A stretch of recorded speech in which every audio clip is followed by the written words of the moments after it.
You've come across Dracula Scroll, a real-time reading of Bram Stoker's Dracula meant to interrupt your daily doom scroll with a little bit of gothic literature.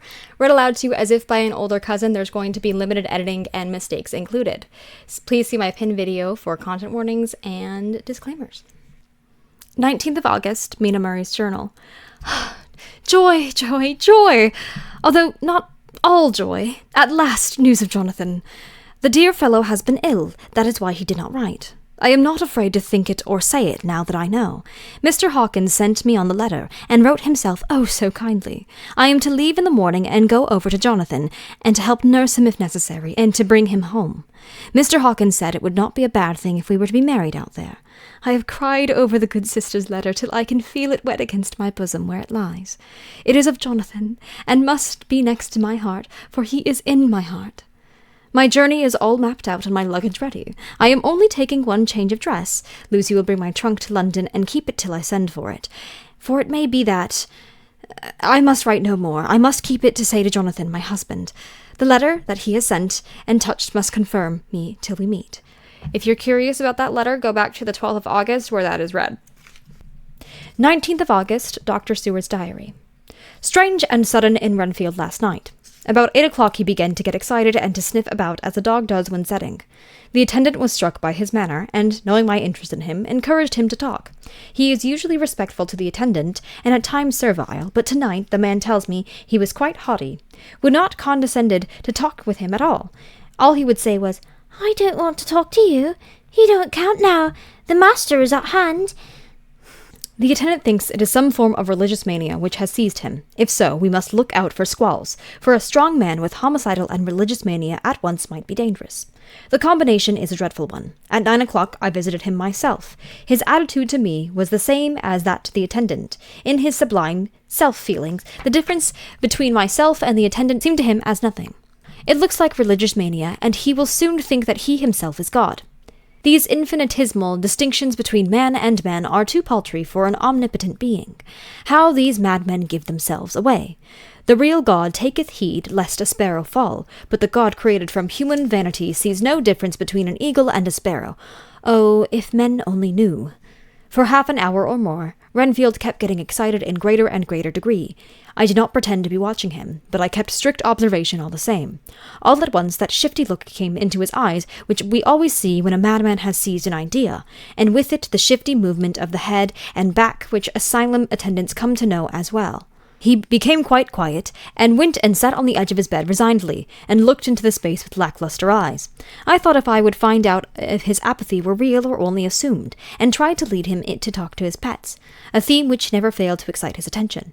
At first he made no reply, but at length said testily, "Bother them all! I don't care a pin about them." "What?" I said. "You don't mean to tell me that you don't care about spiders?" Spiders at present are his hobby, and the notebook is filling up with columns of small figures. To this he answered enigmatically, "The bridemaidens rejoice the eyes that wait the coming of the bride. But when the bride draweth nigh, then the maidens shine not to the eyes that are filled." He would not explain himself, but remained obstinately seated on his bed all the time I remained with him. I am weary tonight and low in spirits. I cannot but think of Lucy, and how different things might have been. If I don't sleep at once, chloral, the modern Morpheus, C2HCl3O.H2O. I must be careful not to let it grow into a habit. No, I shall take none tonight. I have thought of Lucy, and I shall not dishonor her by mixing the two. If need be, tonight shall be sleepless. Glad I made the resolution, gladder that I kept to it. I had lain tossing about, and had heard the clock strike only twice, when the night watchman came to me, sent up from the ward, to say that Renfield had escaped. I threw on my clothes and ran down at once. My patient is too dangerous a person to be roaming about. Those ideas of his might work out dangerously with strangers. The attendant was waiting for me. He said that he had seen him not 10 minutes before, seemingly asleep in his bed. When he had looked through the observation trap in the door, his attention was called by the sound of the window being wrenched out. He ran back out and saw his feet disappear through the window, and had at once sent up for me. He was only in his night gear, and cannot be far off. The attendant thought that it would be more useful to watch where he should go than to follow him, as he might lose sight of him whilst getting out of the building by the door. He is a bulky man, and couldn't get through the window. I am thin, so, with his aid, I got out, but feet foremost, and, as we were only a few feet above ground, landed unhurt. The attendant told me the patient had gone to the left and had taken a straight line, so I ran as quickly as I could. As I got through the belt of trees, I saw a white figure scale the high wall which separates our grounds from those of the deserted house. I ran back at once and told the watchman to get 3 or 4 men immediately to follow me into the grounds of Carfax, in case our friend might be dangerous. I got a ladder myself, and crossing the wall, dropped down on the other side. I could see Renfield's figure just disappearing behind the angle of the house, so I ran after him. On the far side of the house, I found him pressed close against the iron-bound oak door of the chapel. He was talking, apparently to someone, but I was afraid to go near enough to hear what he was saying, lest I might frighten him, and he should run off. Chasing an errant swarm of bees is nothing to following a naked lunatic when the fit of escaping is upon him. After a few minutes, however, I could see that he did not take note of anything around him, and so ventured to draw nearer to him, the more so as my men had now crossed the wall and were closing him in. I heard him say, "I am here to do your bidding, master. I am your slave, and you will reward me, for I shall be faithful. I have worshipped you long and afar off.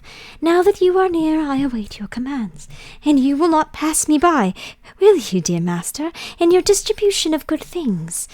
He is a selfish old beggar, anyhow. He thinks of the loaves and fishes when he believes he is in the real presence.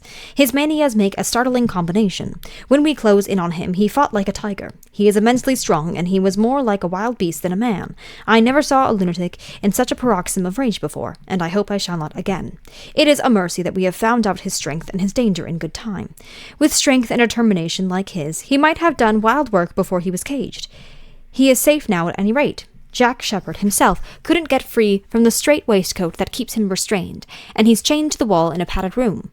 His cries are at times awful, but the silences that follow are more deadly still, for he means murder in every turn and movement. Just now he spoke coherent words for the first time. "I shall be patient, master. It is coming. Coming. So I took the hint and came too. You what? Sorry. I was too excited to sleep, but this diary has quieted me, and I feel I shall get some sleep tonight.